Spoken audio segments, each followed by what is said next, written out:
A father in Australia faces murder charges after police say he dropped his 4-year-old daughter off the side of a highway bridge, a tall one. On the morning of the 29th of January 2009, Arthur Freeman drove his 3 children to school, and on his journey he stopped at the top of the Westgate Bridge in Melbourne in Australia.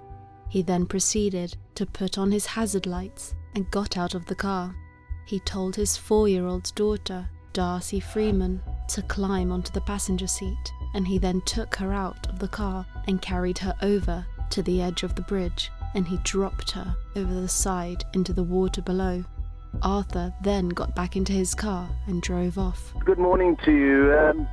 I'm on the Westgate Bridge at the moment. I've just been witness to someone throwing their child over the bridge.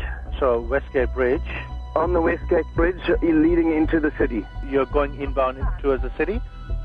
Yeah, inbound towards the city, yes. Okay. So the guy's driven off, but we got his registration, and we can see the child floating in the water, yeah? How could a man throw his daughter 58 meters to her death?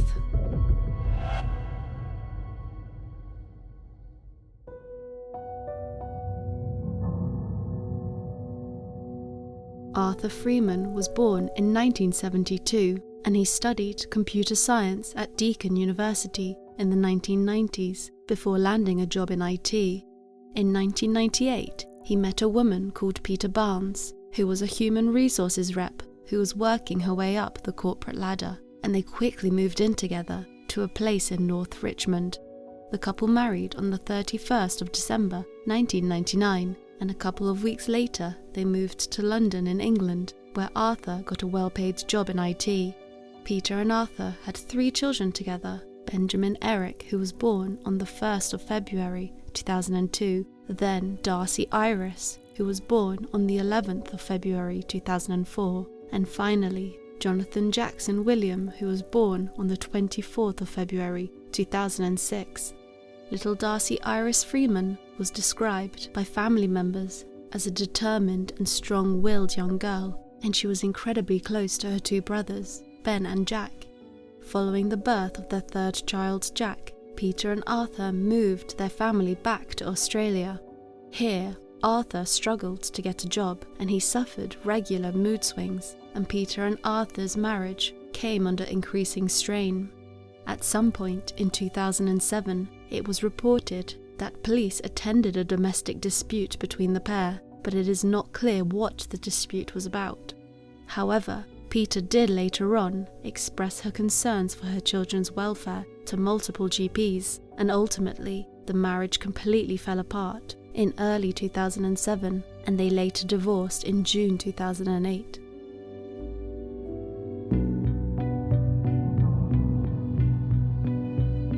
At first, Arthur and Peter shared custody of their children, 3 days on and 3 days off, and this seemed to initially work. Once the divorce was finalised in June 2008, however, Arthur announced he was returning to England to get his permanent residency, so Peter Barnes sought to alter the custody arrangements formally through the courts. This enraged Arthur, however, and he returned back to Australia in December 2008 and sought legal advice. A hearing was set at the Federal Magistrates Court for the 27th and 28th of January 2009, but first the family had to meet with a psychologist, and everyone was interviewed in order to determine what was best for the children. Arthur met with the psychologist on the 12th of December 2008, however he was late to the meeting. It was said that he also kept interrupting when other family members were being interviewed, and the psychologist later said it caused the children to be more distressed than they needed to be. The report concluded that despite Arthur appearing to have a warm and loving relationship with all his children, Arthur had chronic personality and interpersonal problems that were caused by a tendency to irrationality, contradiction, and denial of responsibility. Because of his findings, the psychologist recommended that the children reside with their mother and spend time with their father on alternate weekends. And so, on the 28th of January 2009, Peter Barnes was granted more time with the children and therefore less with Arthur. Following the court proceedings, Arthur returned to his parents' holiday home with the children, and he expressed his disappointment with the outcome to his mother Norma and his father Peter. At his parents' home, he told his father Peter that he felt he had to justify his rights to be a parent, and he felt set up by the psychologist involved in the court proceedings. He said that the passive approach had got him nowhere and he had lost everything. Arthur's father Peter said, Arthur felt he was always trying to justify his rights to be a parent against continual legal attack. Later that night, Arthur received a phone call from his ex-wife, Peter Barnes, and she asked him if she could speak to the children. Arthur told her that he would get them to call her the following day on their way to Darcey's first day of school.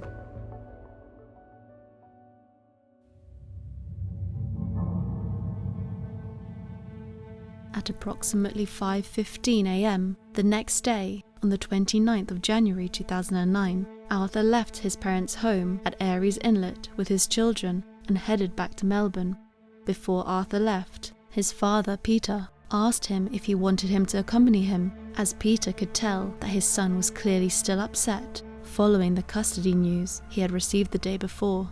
Arthur told his father no, and he headed off, with his 3 children sat in the back of his white Toyota Land Cruiser, and he began his 130-kilometer journey.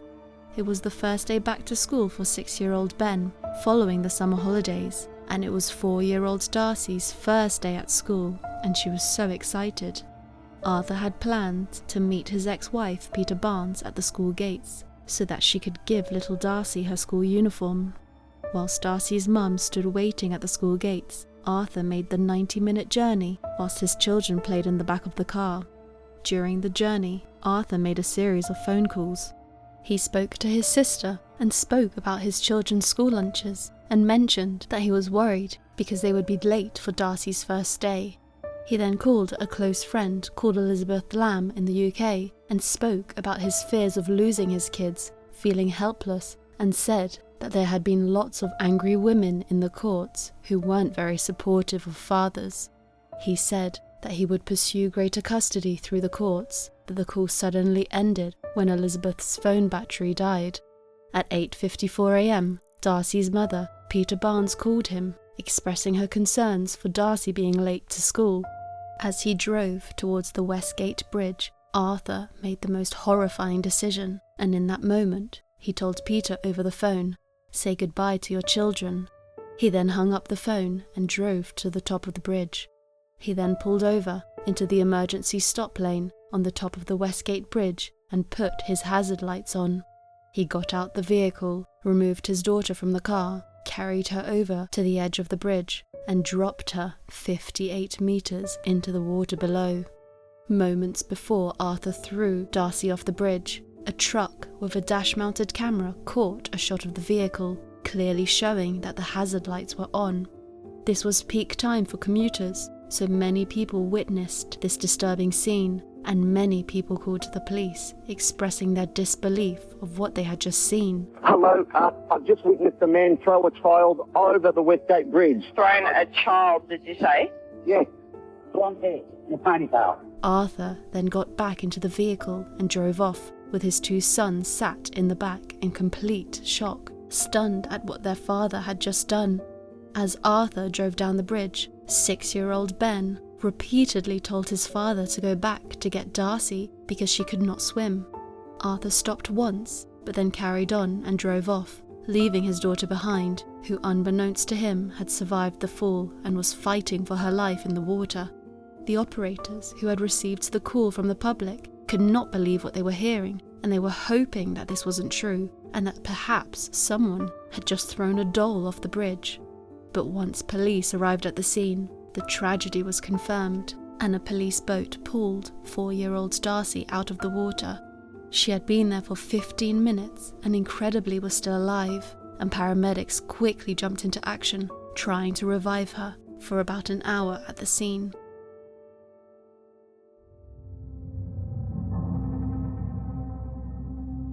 At 10:30 a.m, following the horrific incident, Arthur pulled up at the Commonwealth Law Courts, carefully reverse parked, and paid the parking meter and then walked inside with his 2 sons. Responding to a call from the police, Senior Constable Sean Hill went into the building to see Arthur Freeman. Sean Hill said that after he asked Arthur what had happened, Arthur Freeman replied, "Take me away." Immediately, counsellors took custody of both boys and handed Arthur over to the homicide squad. Arthur appeared to be catatonic, unresponsive and visibly shaking, and it was confirmed by a forensic medical officer that he was unfit for interview. But since what Arthur had done just an hour earlier had been so public and witnessed by many people, he was quickly arrested. As Arthur was held in custody, little Darcey was flown to the Royal Children's Hospital for intensive care, as she had bruising, severe internal injuries, and brain injuries. Her mother Peter, who had been waiting for her daughter at the school gates, was immediately informed what had happened, and she quickly made her way to the hospital to be with her daughter. Devastatingly at the hospital, Peter had to make the heartbreaking decision that no mother should ever have to be faced with, and she decided to turn off her daughter's life support. And so, 4-year-old Darcey Freeman was pronounced dead at 1:35 p.m.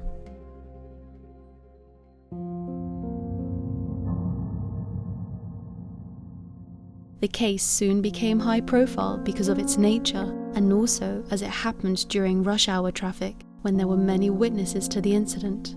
Arthur had made this murder so public and had involved many witnesses, including Darcey's own 2 brothers, who had watched the murder from the car. Everyone tried to understand how and why someone could throw their own daughter to her death. Many psychologists got involved and tried to figure out whether Arthur was mentally ill or pure evil. 2 years after the tragic incident, Arthur Freeman stood trial and he entered a plea of not guilty. Arthur appeared at court looking very dishevelled with crazy hair, and he sat in the dock expressionless as evidence was called out against him. Chief Crown Prosecutor Gavin Silbert said that Arthur had the Rasputin-like appearance of a mad monk. Defense lawyers acting on behalf of Arthur claimed that he was disassociating that day and that his actions were due to mental illness. They claimed that he had thrown Darcey over the bridge without a conscious thought. During cross-examination, Arthur's defense lawyer repeatedly asked witnesses about Arthur's mental well-being. Arthur's father, Peter Freeman, said that he was concerned about his son's stress level that day and suggested the children miss a day of school and stay home. He said, "I then asked him if he wanted me to accompany them in the car, and he said he didn't." The prosecution, on the other hand, said that Arthur Freeman was not suffering from any mental illness and that he had committed this dreadful crime as the ultimate act of revenge against his ex-wife because of the bitter custody battle. They said that 6 psychologists had evaluated the case and that 5 out of the 6 of them had agreed that Arthur Freeman knew right from wrong in that moment and that he knew what he was doing, knowing that this act would cause significant harm on his child, if not kill her. Yvonne Skinner, a psychiatrist in more than 80 cases of people killing their children, told the court that Arthur's actions indicated he was acting consciously and voluntarily. The prosecution also brought up how if Arthur was disassociating in that moment, like his defense were claiming, why was he doing all those other rational things? Arthur had remembered to put his hazard lights on when he pulled over on the bridge, and he had carefully reversed parked and paid the parking meter once he arrived at the Commonwealth Law Courts, all things that a rational person would do. Forensic psychiatrist Douglas Bell testified, saying, "All of the observations of witnesses regarding his behaviour on the morning of Darcey's death suggest he knew the nature of his conduct." He went on and said that Arthur would not have been able to complete tasks as complex as lifting Darcey over the railing of the bridge had he been in a dissociated mental state. He said, "Mr. Freeman parks his car in the far left emergency lane, puts his hazard lights on, opens the door of his car, reaches in, pulls Darcey from her seat. He walks her to the bridge, then lifts her above the high side rail and throws her over. He then returns to the car, starts it, drives off into the traffic. This is a complex sequence of goal-directed behaviours not compatible with a state of mind in which behaviour is not conscious or voluntary. The jury also heard about the erratic calls Arthur had made that morning. He had called his sister, telling her his concerns about the school lunches and being late to school, but never once bringing up what he was about to do. He then had called his friend in the UK, Elizabeth Lamb, expressing his anger towards the court proceedings and claiming that there had been lots of angry women in the courts who weren't very supportive of fathers. Elizabeth Lamb said that Arthur was upset and crying because of the court results. She said, "He said that he would have to keep fighting through the courts to gain shared care. He said that everywhere he turned there were angry women." He then spoke to his ex-wife, Peter Barnes, and told her to say goodbye to her children. In her statement, Peter Barnes said, "I then became highly agitated. I can't remember how many times I rang him. One of these times he answered the phone and he said, 'Who is this?' I said, 'It's me.' He then said, 'You will never see them again,' and hung up. My lawyer then rang me and told me the two boys were safe, but the news was reporting that a little girl had been thrown from the Westgate Bridge. I dropped the phone." The jury were also played a devastating taped interview of 6-year-old Ben Freeman, Darcey's brother. Ben said that he and Darcey and Jackson were playing games in the back of the car before they stopped on the bridge, and his father asked his sister to get in the front seat. He said his father carried Darcey against his shoulder before throwing her over the side. He remembered he didn't hear her scream as she went down. Ben said, "My dad went out with Darce, and then he threw her over the bridge. I didn't hear her scream on the way when she... nothing. After his father returned to the car and drove away, Ben said he pleaded with him to go back. He said, "I said go back and get her, and Dad keeps driving along. Then I said, Darcey can't swim, and then Dad would just keep on driving, didn't go back to get her. I kept on saying it over and over again, and he never did."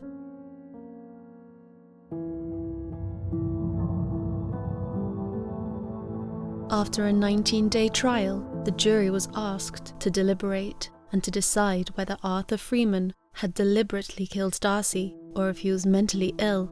After 5 days of deliberation, the jury came back with a unanimous verdict of guilty, and Peter Barnes, Darcey's mother, gave a powerful victim's impact statement.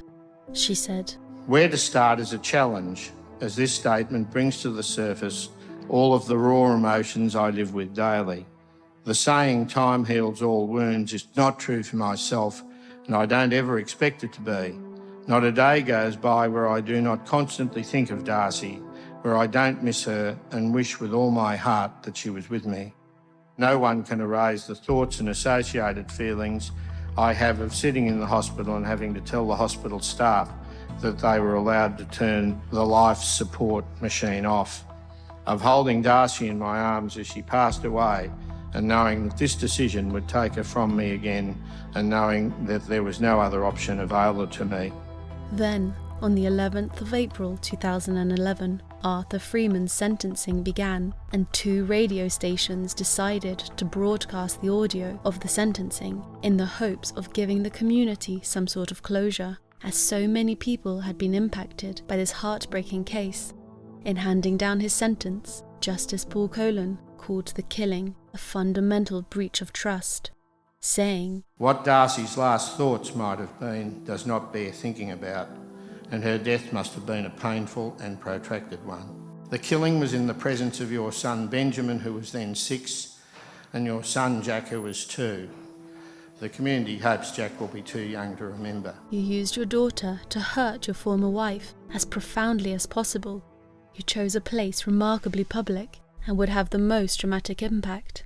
Justice Colin said he was not satisfied that Arthur showed any remorse and that he was self-centered and was yet to say sorry for what he had done, and he described Arthur's prospects for rehabilitation as bleak. He said, "I understand that many will say that your crime is so serious in so many respects that I should not impose a non-parole period. That is, you deserve to be locked away forever. I see the attractiveness of that argument, but the sentencing process is not as simple as that.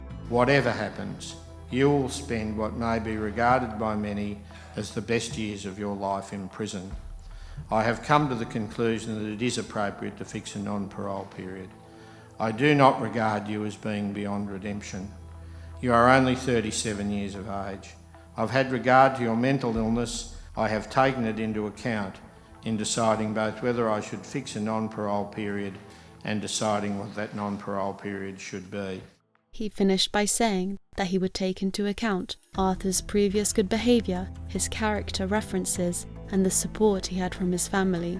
But he said that one of the very unfortunate features of the case was that others seemed to blame themselves for what he had done. He said, "They should not. You did what you did.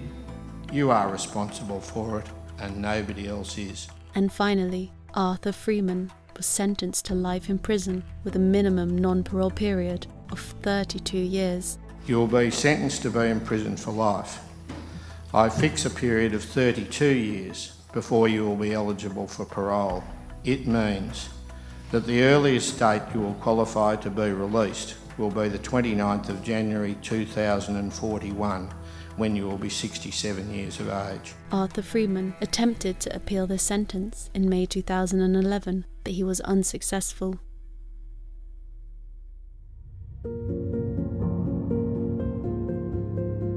Following the trial, a further investigation was made into the fact that the GPs Peter had spoken to prior to Darcey's murder had not reported anything to the authorities. During the inquest, Peter said that she had told 3 GPs at her local clinic in 2007 and 2008 of her concerns about Arthur and their children, but the reports did not result in alerts to the police. Peter said, "I told Dr. Tepperman that I believed he would kill my children, and that I believe he was vengeful enough to kill my children to get back at me." In Victoria, GPs are required to contact police if they have a reasonable belief that a child is at significant risk of physical harm or sexual abuse. In this case, however, the GPs said that they did not believe the children were in danger, and any concerns they had would have been settled by knowing that Peter Barnes had previously reported Arthur to the police during the 2007 domestic dispute they had responded to. The 3 GPs had all seen Arthur attend the clinic with his children and had not any concerns of violence. One of the GPs told the inquest that they did not recall having concerns about the children or witnessing any worrying behaviour from Arthur. 2 other GPs, who treated the whole family, also said they did not see anything to suggest Darcey and his siblings were at harm. Victorian Coroner Judge Ian Gray made no adverse finding against any of the treating GPs or other professionals involved in the matter, and that no one could have predicted Arthur was going to do this. He said, "The evidence before me leads me to conclude that Freeman's actions and Darcey's death were unable to have been predicted with any great certainty. I acknowledge that dealing with patients and clients who are experiencing or are at risk of family violence or child abuse is complex, and that practitioners are eager to improve their own knowledge, skill and practice in order to be better equipped to assist their parents and clients." Despite this conclusion, he did say that there was scope generally for improvements in training and education of GPs whose work brought them into close contact with people at risk of family violence. He recommended that the Royal Australian College of General Practitioners should introduce compulsory training for their members. He said, "GPs are at the front line and have a role identification, responding to and follow up support of patients and their children experiencing family violence." He said that the training and education would make it clear what their mandatory reporting obligations were. Professor Kelsey Hegarty, an expert in family violence matters with the Royal Australian College of General Practitioners, said that going forward, GPs were now advised to report any reasonable concerns, even if other services were involved, and had been provided with more detailed guidelines. A few years later, in 2014, Peter Barnes won a confidential settlement from Vic Rhodes over the lack of safety barriers on the Westgate Bridge, which she argued would have saved her daughter's life. And following Darcey's death, barriers were erected along the whole length of the Westgate Bridge. This callous act still impacts Australia today, and people are left speechless when they think about Arthur Freeman's crimes. Some of the emergency service workers who responded to the scene that day and who worked tirelessly trying to save Darcey say that they are still haunted by the crime today. Peter Barnes later thanked emergency services for their efforts, and she commended them on their exceptional efforts in trying to save her daughter. She said, "The service offered by each individual went beyond the call of duty, and they remain unsung heroes of the community." Overall, this case is so tragic, and it was such a difficult one to cover, but I think it's so important to tell Darcey's story and to keep her in our minds. And it's so sad in thinking that many people still blame themselves for Darcey's death, thinking that maybe if they'd done something differently they could have saved her, but I think the judge's point was spot on. It's so important to place the responsibility for Darcey's death where it properly lies, solely on Arthur Freeman. And as always, my heart goes out to everyone who was impacted by this crime, specifically to Peter Barnes and to Darcey's 2 brothers. I hope wherever they are today they are doing okay, and as always, rest in peace, Darcey Freeman.